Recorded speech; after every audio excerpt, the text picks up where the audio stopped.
Kok tahu dari mana? Ya dari hadis yang lain, bahwasannya Nabi menetapkan setiap seekor kambing cukup untuk berapa orang? Satu orang saja. Tak kala ada dua dalil yang ta'arud, yang berselisih, bagaimanakah caranya untuk memahaminya? Alim ulama mengatakan digabungkan. Kalau nggak bisa digabungkan, ditarjihkan. Kalau nggak bisa ditarjihkan, kemudian melihat daripada dalil-dalil yang menguatkan lainnya. Dalam hal seperti ini, maka bersepakat alim ulama bahwasanya hadis Rasulullah yang mana beliau menyembelih satu ekor kambing untuk diri beliau, keluarga beliau, dan umatnya beliau adalah khususiyahnya Nabi, keistimewaan yang hanya dimiliki oleh Nabi sallallahu alaihi wasallam, yang tidak boleh orang lain mengatakan aku menyembelih kambing untuk aku, untuk keluargaku, untuk sepupu-sepupu semuanya, untuk satu kampung ini aku mewakili, sudah dosa yang lain berkorban. Nah, ini tidak boleh. Itu hanya khususiyah yang dimiliki oleh Nabi sallallahu alaihi wasallam, sehingga beliau memberikan kabar gembira kepada umatnya yang tidak mampu untuk berudhiyah. Sesungguhnya orang-orang tersebut telah disembelihkan kambing oleh baginda yang mulia alaihi salatu wassalam. Nah, ini perlu kita ketahui ya. Ini yang namanya sunnah kifayah. Jangan sampai salah pemahaman. Ini banyak salah pemahaman seperti itu, yang mengatakan cukup satu keluarga satu kambing mewakili yang lainnya. Kalau dia berniat dalam mazhab Syafi'i menyembelih satu ekor kambing untuk seluruh ahli keluarganya, tidak sah, baik untuk dia atau ahli keluarganya. Jadi udhiyahnya itu sedekah saja. Jadi korban yang sedekah. Jadi daging yang biasa saja. Nah, ini perlu kita ketahui. Nah, sebagaimana diterangkan juga dalam hadis Nabi alaihi salatu wassalam dalam Sunan Imam Tirmidzi dan juga Ibnu Majah dan Imam Hakim, beliau bersabda, tidak adalah amalan anak cucu Adam di hari nahar. Hari nahar itu apa? Hari penyembelihan, hari 10 Dzulhijjah, lebih dicintai oleh Allah. Amalan yang paling dicintai oleh Allah pada hari lebaran itu adalah min iraqatid dam, melebihi daripada mengalirkan darah. Ananya apa? Menyembelih hewan. Itu amalan yang paling dicintai Allah di hari Idul Adha. Dan sesungguhnya wa innaha la ta'ti yaumil qiyamah, hewan-hewan kurban itu kelak akan datang hari kiamat, biquruniha, dengan tanduk-tanduknya, wa adlafiha, dengan kuku-kuku kakinya. Baik itu kambing, sapi ataupun unta akan datang kelak hari kiamat. Wa innad dama, apa maknanya datang hari kiamat nantinya? Ini menunjukkan daripada bukti yang mana dia telah berkorban. Dan juga dikatakan oleh Imam Al-Hafidh Al-Iraqi, hayawan-hayawan tersebut akan diletakkan di timbangan amal kebaikannya. Sehingga dalam beberapa riwayat Nabi mengatakan, maka besarkanlah hayawan sembelihan kalian. Jangan kambingnya kurus betul, sapinya sudah kelihatan tulangnya. Ini akan ditimbang kelak pada hari kiamat, ditimbang amal kebaikan kita. Sebagaimana hal tersebut disebutkan dalam hadis Rasul sallallahu alaihi wasallam. Wa innad dama, dan sesungguh darahnya, darah hayawan yang disembelih tersebut, la yaqa'u minallahi bimakanin, akan diterima Allah Subhanahu wa taala qabla an yaqa'a 'alal ard, sebelum darah tersebut menetes ke atas bumi, maka darah tersebut sudah diterima oleh Allah, mananya apa? Dikabulkan oleh Allah taala. Subhanallah. Naam. Kemudian Nabi memerintahkan fatayyibu biha nafsa, maka lakukanlah kurban tersebut sedangkan kalian gembira di dalamnya. Beda orang bersedekah sedangkan hatinya jengkel, minta terus ini, korban lagi. Tayyib nafsak, kata Rasulullah, senangkanlah, gembiralah dengan syariat tersebut. Gembira dengan menyembelih korban. Jangan seolah-olah karena orang terpandang di kampung ini dan banyak usaha, banyak uang, kalau tidak berkorban malu juga, berkorban aja lah sudah. Kata Rasulullah, jangan, gembiralah dengan korban tersebut, jangan merasa jengkel, merasa sakit hati. Maka gembiralah dengan dengan hayawan tersebut, dengan sembelihan itu. Naam. Dan juga di antara hadis yang menunjukkan bahwasanya udhiyah hukumnya sunnah, dalam hadis Darul Qutni Nabi bersabda, kutiba alayyan nahru wa laysa biwajibin alaikum, diwajibkan ke atasku untuk berkorban dan dia bukan wajib atas kalian. Iya. Dalam riwayat Tabrani dari Ibnu Abbas, Nabi bersabda, al-adha alayya fariidah wa alaikum sunnah. Berudhiyah, berkorban itu wajib atasku, kata Rasulullah, dan dia sunnah untuk kalian.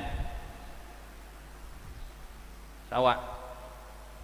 Sehingganya ulama berpendapat begitu ditekankannya orang untuk berkorban, orang yang mampu berkorban lantas tidak berkorban makruh. Makruh hukumnya.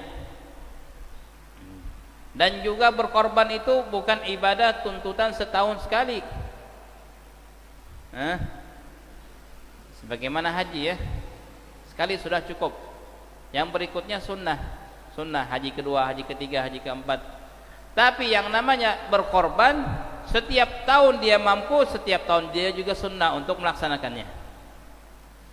Jangan kemana-mana bisa, piknik bisa, rehlah bisa, nyewa hotel yang mahal-mahal 2 juta sampai 3 juta 3 hari 4 hari, tetapi untuk berkorban yang hanya mungkin 2,5 juta ataupun sampai 3 juta tidak mampu. Untuk berpoya-poya bisa, tetapi untuk melaksanakan sunnah tidak mampu. Makruh hukumnya. Berapa banyak orang-orang terdahulu, bahkan dalam sampai zaman ini, orang-orang yang tidak mampu kesehariannya, yang mana pemasukan dari ekonominya itu tidak mencukupi keluarganya, kalau sudah mendekati bulan haji itu sudah mulai menabung dengan niat untuk apa? Berkorban. Orang-orang enggak mampu saja menabung dengan susah payah ingin mendapatkan fadilah tadi, bertambahnya pahala kelak pada hari kiamat, akan menjadi tunggangan dalam beberapa riwayat yang lain. Kemudian darah tersebut akan telah diterima oleh Allah sebelum datang ke atas, jatuh di atas muka bumi. Dan amalan yang paling dicintai oleh Allah, kalau amalan tersebut dicintai Allah di hari tersebut, niscaya otomatis juga yang melaksanakannya pun dicintai oleh Allah. Ini peluang besar, kesempatan besar, jangan disia-siakan. Yang mampu kalau tidak berudhiyah, tidak berkorban, maka makruhlah hukumnya. Nah, kemudian hukumnya sunnah, boleh menjadi wajib ya. Udhiyah, berkorban itu bisa menjadi wajib. Kapan? Kalau dinazarkan. Kalau orang bernazar, kalaulah aku tahun ini dipanggil naik haji, nanti aku bernazar mau berkorban, wajib jadi hukumnya walaupun dia sunnah tadinya ya. Kalaulah anakku yang sakit ini sembuh, aku bernazar mau mau nyembelih sapi, katakanlah berkorban, jadi hukumnya wajib. Kalau dinazarkan jadilah wajib. Dan juga akan menjadi wajib apabila seseorang ini mengatakan ataupun berucap dengan lisannya kepada suatu hayawan yang dimilikinya, kambing, ja'altuka udhiyati, aku menjadikan engkau kambing sebagai udhiyahku, hewan korbanku nanti di Idul Adha ini. Ini pun juga dengan ja'al, dengan menjadikannya, menunjuknya, memberikan isyarat kepadanya, menjadi sesuatu yang wajib. Kalau seseorang itu sudah mentakyin, menentukan ini kambing korbanku nanti ini, maka itu menjadi wajib dia berkorban dengan kambing itu, tidak boleh diganti dengan kambing yang lain selama kambing itu masih memenuhi syarat untuk disembelih. Kecuali kalau kambingnya tadi itu patah kakinya ataupun sakit ataupun kurus, maka sudah diganti dengan yang lain yang sama harganya dengan ini apabila kambing tersebut ataupun sapi ataupun onta itu telah ditentukannya inilah daripada hewan kurbanku. Nah, dengan seperti ini akan menjadilah wajib ataupun alayya an udhiyah, wajib atasku untuk berkorban tahun ini. Nah, maka wajib hukumnya. Ataupun bernazar tadi, kalau ini kalau itu. Ya. Kemudian terakhir, hewan apakah saja, jenis apakah saja yang diperbolehkan untuk udhiyah. Ini perlu kita perhatikan karena dalam bab-bab yang lainnya di dalam ilmu fikih yang dimana di sana ada penyembelihan kambing ataupun kafarah ataupun dam yang kita ceritakan kemarin ya ketika haji, itu akan merujuk kategori hewan itu kepada mana yang ada di udhiyah. Nah, kemarin kita tahu kan menyembelih kambing, kalau haji tamattu menyembelih kambing, haji qiran menyembelih kambing, meninggalkan salah satu dari hal yang wajib, tidak mabit di Muzdalifah, tidak ini, tidak itu, tidak tawaful wada, maka menyembelih kambing. Kambing yang mana ini? Kambing umur 10 hari, kambing umur 10 bulan, kambing yang mana ini? Atau menyembelih ayam aja? Maka di sini kategori kambingnya itu selalu akan dirujukkan, dikembalikan oleh para fuqaha, para alim ulama, kambing yang sah disembelih ketika berkorban. Nah, ini menjadi patokannya di situ, di mana kambing yang sah disembelih ketika melaksanakan ibadah korban. Hewan yang disembelih yang memenuhi kategori dalam udhiyah ada 3. Itu saja, tidak yang lainnya. Kambing, sapi, dan onta. Kambing, sapi, dan onta. 6.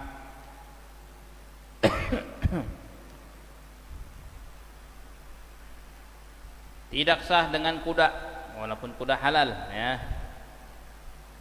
Tidak sah dengan keledai, karena keledai haram. Tidak boleh makan keledai. Keledai dalam bahasa Arab itu ada 2, ada yang dinamakan himar wahsy, ada yang dinamakan himar ahli. Himar wahsy itu zebra, tapi orang Arab menamakannya keledai liar. Kalau keledai yang jinak itu yang hidup digunakan untuk transportasi, ngangkat-ngangkat ataupun ditunggangi, itu namanya himar ahli, keledai yang jinak. Kalau keledai yang apa itu, yang liar itu dinamakan zebra ya. Kalau zebra halal, tapi keledai yang biasa digunakan itu tidak halal, walaupun bentuknya seperti kuda ya. Jadi yang dijadikan hewan kurban ini hanya 3 saja, kambing, sapi, dan unta, dengan segala jenisnya. Kambing kacang, kambing Arab, biri-biri, domba, semua boleh ya. Asal jangan kambing hitam saja. Kambing hitam tidak boleh. Sapi begitu juga, mau sapi perah, mau sapi Bali, mau sapi apa lagi. Kerbau bagaimana? Bahasa Arabnya jawamis ataupun jamus. Kerbau juga boleh. Kerbau boleh menurut mazhab Imam Syafi'i untuk berkorban. Naam. Kalau onta begitu juga boleh. Onta yang ada punuknya, yang 1 punuknya, yang 2 punuknya ini lekukannya. Onta yang berwarna putih, ada yang putih ya, ada yang hitam, ada yang coklat, semua boleh. Taib. Dan seafdal-afdalnya adalah onta. Afdal-afdalnya onta. Kalau itu untuk berapa nanti akan disebutkan untuk 7 orang. Ini apabila dibandingkan dari 3 ini, afdalnya adalah onta badanah, yaitu onta betina. Kemudian baqarah, kemudian sapi, kemudian dhainah, jenis kambing ya. Dhon. Dhon ini kalau bahasa kita di sini domba ya. Kemudian ma'iz, kambing kacang. Ya, kambing kacang. Ini urutannya. Tetapi apabila dibandingkan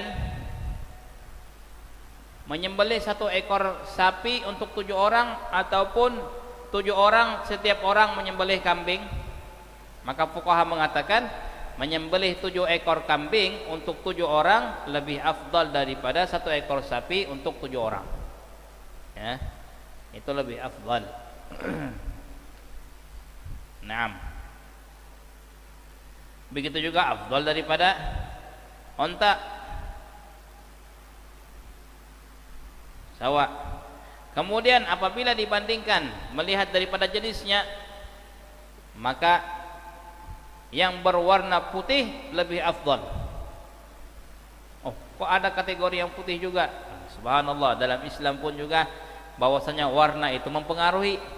Yang putih, kemudian yang kekuning-kuningan, derajat kedua, kemudian yang kecoklat-coklatan seperti debu, nah, kemudian putih kehitam-hitaman, kemudian yang berwarna hitam, kemudian kambing ataupun hewan yang berwarna merah. Kenapa demikian? Karena para alim ulama mengatakan kambing ataupun sapi ataupun unta yang berwarna putih itu kebanyakan dagingnya thayyib, dagingnya enak, dagingnya enak, lezat. Dan Nabi alaihi salatu wassalam pernah menyembelih berkorban dengan kambing yang berwarna putih, Jadi warna itu mempengaruhi kepada daging kambing ataupun hayawan tersebut. Nah,